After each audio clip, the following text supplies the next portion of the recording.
The next topic that I would like to discuss is statutory accident benefits. Statutory accident benefits are payable to an individual who has sustained an impairment as a result of a motor vehicle accident.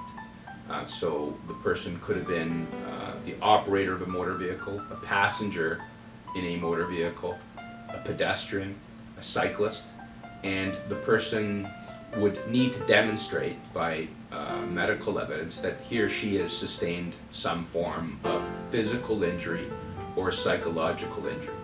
Now, once the individual provides evidence of an impairment, the individual would be entitled to claim various benefits. Now, some of the typical benefits that people do claim are income replacement benefits. Now, an income replacement benefit would be payable to an individual if he or she is unable to work at their own occupation for the first 2 years. At the post 104 week mark, or after 2 years following the accident, the individual would need to demonstrate that he or she is unable to perform any occupation for which he or she is reasonably qualified by training, occupation.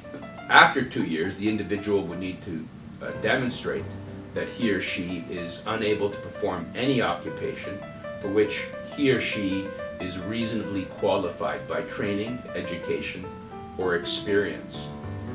The amount of an income replacement benefit is capped at $400 per week, and it is based on 70% of the claimant's pre-accident gross income on a weekly basis.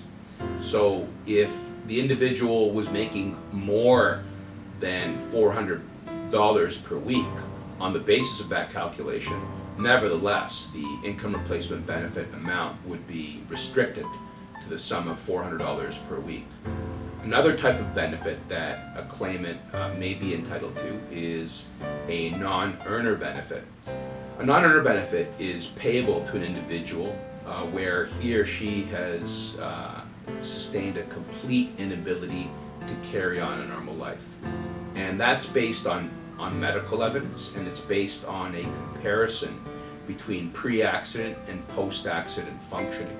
Modernly, the analysis is based on qualitative rather than quantitative functioning. What I mean by that is, for example, if an individual is able to perform a post-accident activity, but he or she can only do so with extreme pain and restrictions.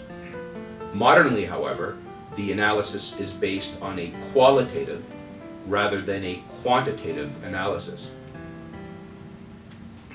In other words, the analysis is not so much whether or not the individual can perform tasks that he or she performed prior to the accident, but how the person is performing those tasks. So, for example, if the individual is performing those tasks, but he or she is in constant pain, that would be an indication that the person is qualitatively unable to perform those tasks, even if the person does perform those tasks.